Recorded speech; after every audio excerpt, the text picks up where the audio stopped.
Willie D live. What's up, family? We got a 26-year-old Houston woman who was murdered after she got between her younger sister and some drama. Check it out.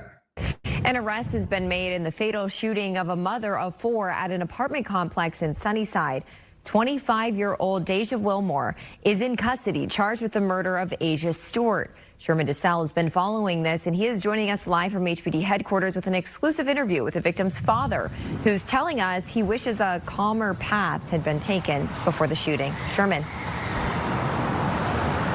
Yeah, good evening, Caroline. So we did get a hold of some court documents. They reveal that the violence came from actually a multi-day fight involving several women, and witnesses say that Asia Stewart was not involved in this fight. She only went there to de-escalate the situation because it involved her sister.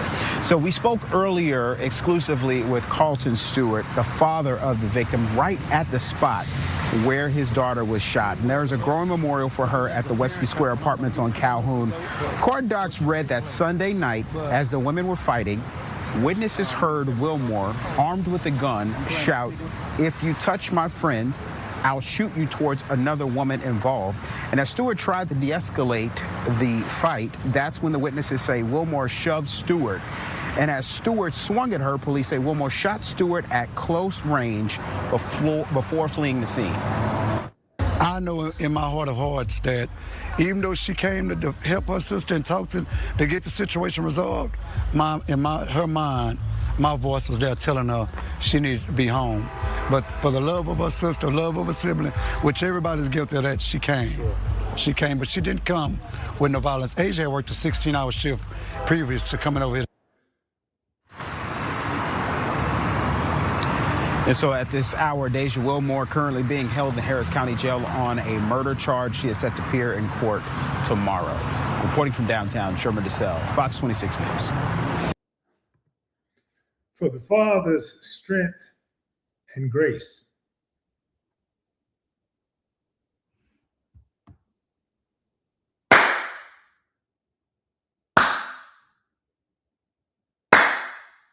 I ain't got no problem with that. Couldn't have been me. I'm just not built like that, fam. I'm going to want some revenge. I'm going to be looking for some swift justice. Yeah, that's just how I'm made, fam. But everybody got to deal with grief and pain the way that makes them okay with it, you know. However they got to deal with it. Everybody deal with pain and grief in a different way, right? But, you know, salute to the father for being there. He seems like a really supportive guy. He seemed like he gave her the instructions and the information, but somehow it got lost in translation. Let's address the elephant in the room, fam. These are the subjects. That's Deja to the left, and on the right we have our victim, Asia. Now, Asia is a mother of four. First and foremost, condolences to the family. Absolutely.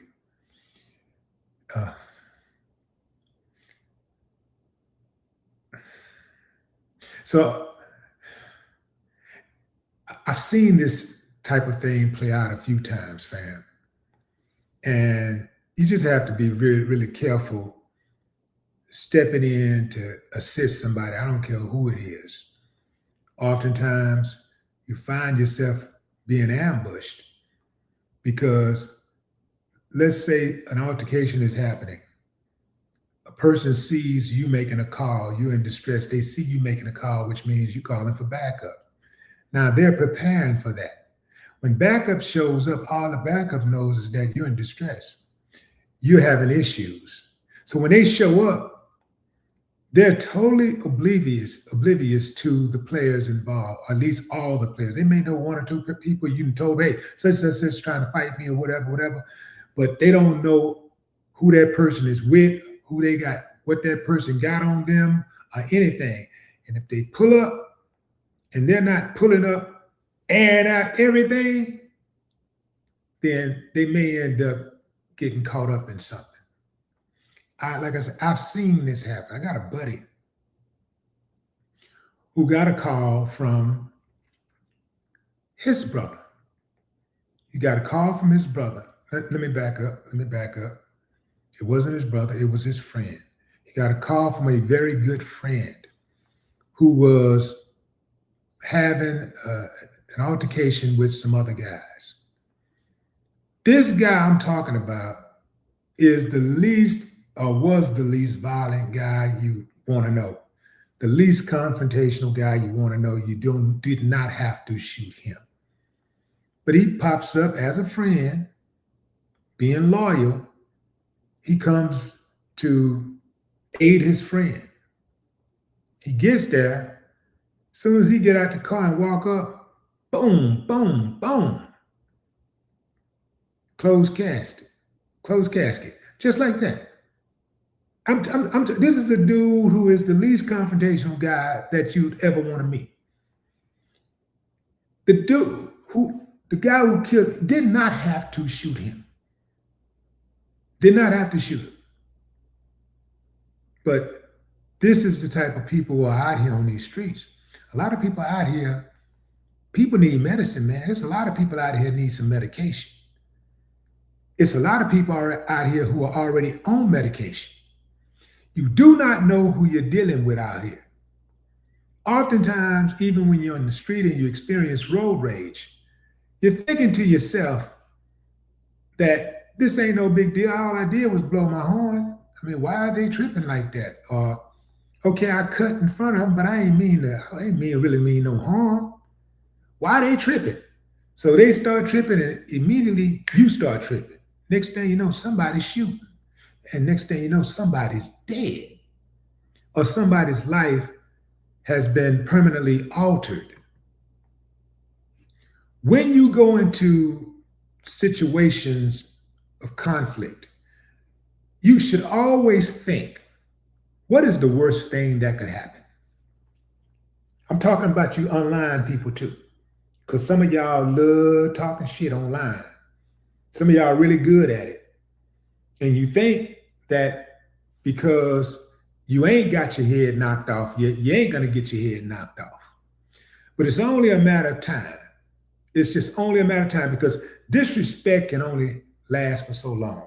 I just covered a story of a 77-year-old white dude in Tampa, Florida, who got rocked, knocked out, and started bleeding from the head and died 3 days later, all over some cold coffee at Dunkin' Donuts.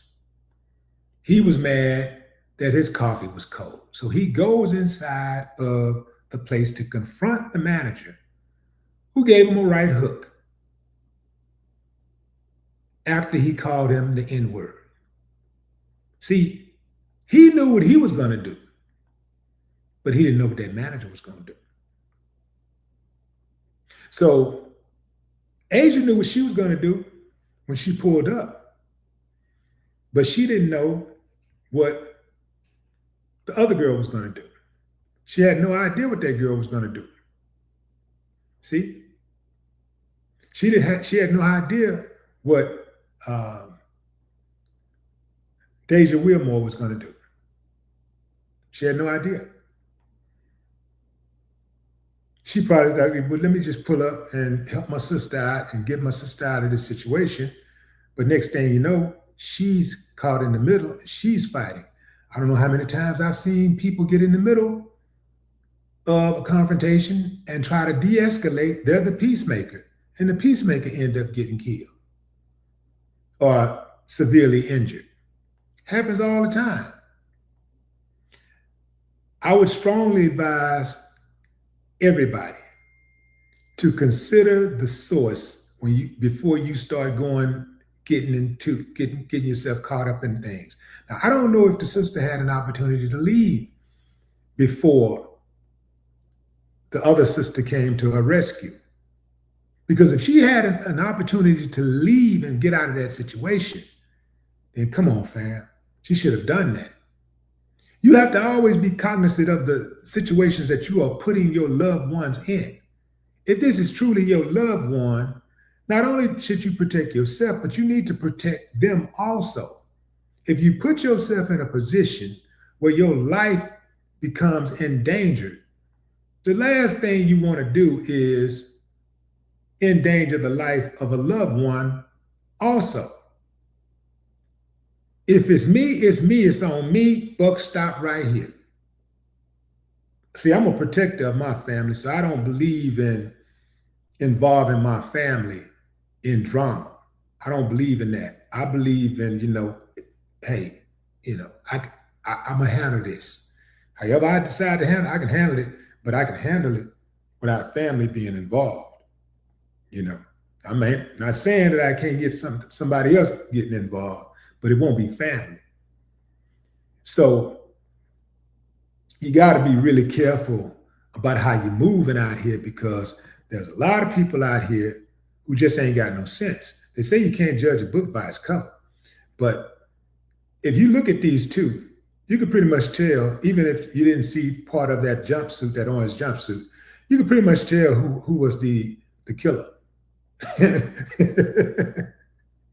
Sometimes, fam, you can just look at the picture and be like, yeah, I can see that. Not saying somebody who looks like Asia couldn't have been a killer also.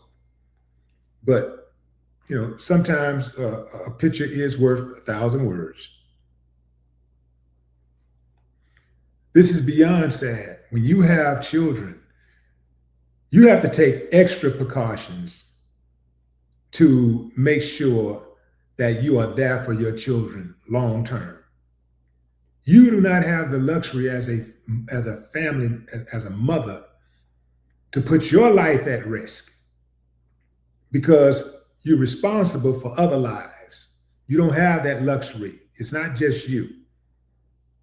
Sometimes, some of us, and I'm not saying this is the case, but some of us have family members who put themselves in bad situations, and they rely on their family members to help them out of those bad situations.